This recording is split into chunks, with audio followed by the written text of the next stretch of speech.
Welcome, welcome, welcome, STEENBOK. The energy is dream in this week, droom.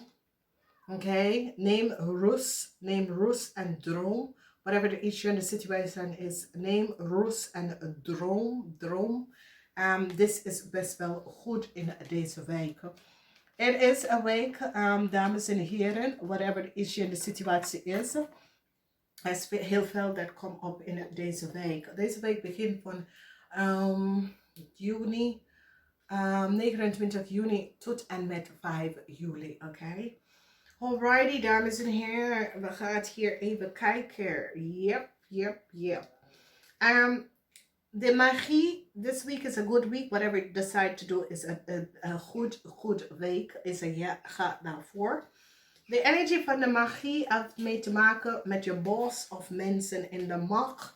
Dat have achtergekomen hoe a deceptive fire sign person have acquire assets en informatie zonder al te vinden dat deze persoon hebben gecreëerd. Het heeft mee te maken met mensen dat is in have access to andere mensen informatie, oké?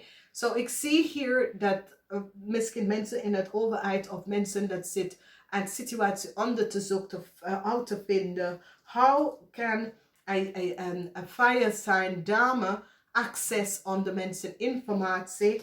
En het is een situatie waar er is een international criminal organisatie en daar zijn mensen en wees voorzichtig, dames en heren, als je bent in het buitenland en je vraagt even voor, je moet je paspoort of zo, of je rijbewijs of zo vernieuwen. Je moet altijd een maand voordat het uitgelopen. Als je krijgt een bericht dat het gaat een maand langer door, je belt naar Nederlands en vraagt ze, hoe zit dat? Oké, omdat zo zijn jullie informatie is gestolen en verdeeld. En dat is hoe this fire sign dame, mensen die hebben access naar je informatie. En dat is waarom jullie moeten stoppen je informatie over de telefoon geven. En ga even inloggen in een systeem voor jezelf. Omdat nu is daar vaak, je kan inloggen in je verzekeringmaatschappij, DigiD, alles. En je ziet ook hoe dat is gegaan. Dames en heren, ik kan aan jou vertellen dat mijn DigiD, ik wil me verzekeren. Ik was in de Verenigde Staten, ik wil me verzekeren doen. En ik probeer te inloggen met mijn DigiD, omdat ik deed dit voor de 2 jaar dat ik zat daar. Opeens in 2019 krijg ik een ander telefoonnummer en een ander persoon wordt aangemeld bij mijn DigiD. Zo, nou dames en heren. Toen ik heb gebeld, DigiD, ja, en dit en dat. En ik moet even een berichtje hier sturen. Ik moet mijn telefoon laten open. Nou, deze fire sign person of iemand heeft gewoon de informatie verzameld en deze persoon geholpen. En het is iemand die heeft access to mensen informatie. This fire sign person weet iemand dat werkt in de overheidsinstantie of something dat kan access mensen informatie, verzekeringmaatschappij dat kan access mensen informatie en zo is het bijgekomen. Er is geen andere manier dat jouw informatie en als je zet geheim bij je informatie, hoe kan je informatie worden verspreiden, oké? En het is genoemd identity theft.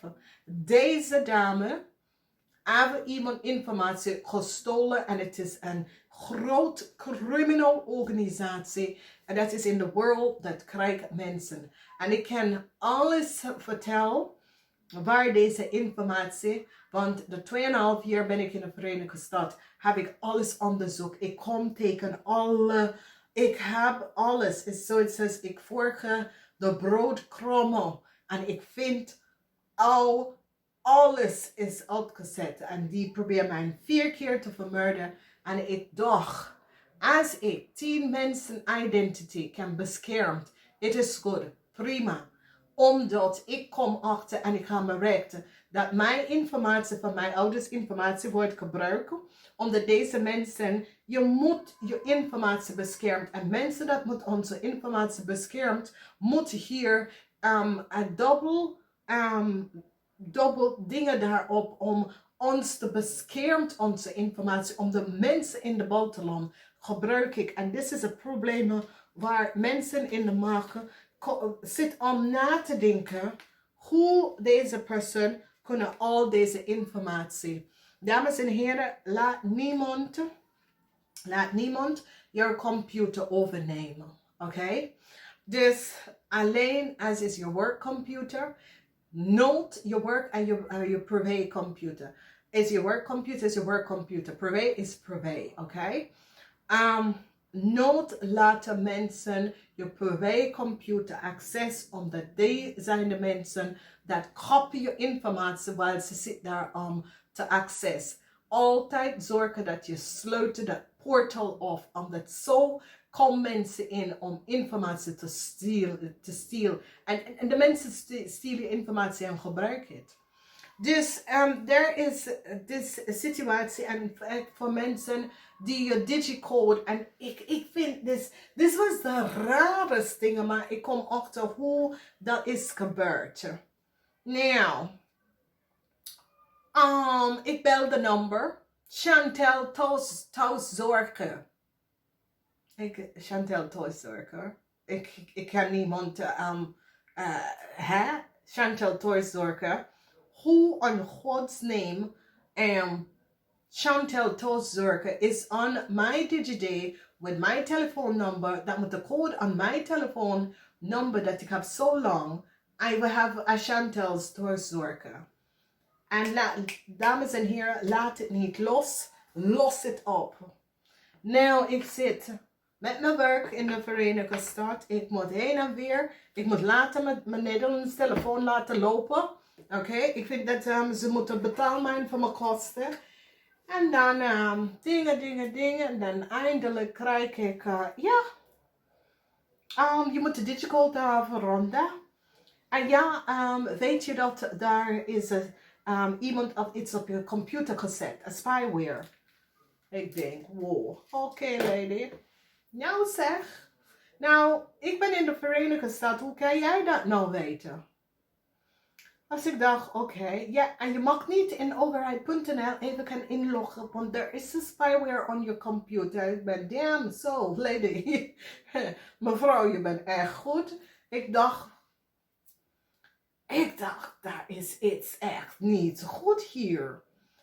Dus, dames en heren, je digicode is zeer belangrijk. Omdat, ik ga jullie adviseren, iedereen, dat hebben geen overheid.nl, dat je gaat even aanmelden voor je overheid postbox. Overheid.nl is waar alle je gegevens en alle je dingen dat je kan zelf inloggen. Alle informatie van de overheid gaat naar overheid.nl. En die vrouw zegt, ja, je kan niet inloggen. Ik denk, ja, hoe kan dat nou? Ik moet mijn belasting even gaan doen en alles. Ik dacht, nou, iets klopt hier niet. Ik laat haar even lullen. Want ik luister naar jou en ik pik de waarheid van, niet de waarheid. Mailen, een en weer. Ja, je moet dit afdelen, dat.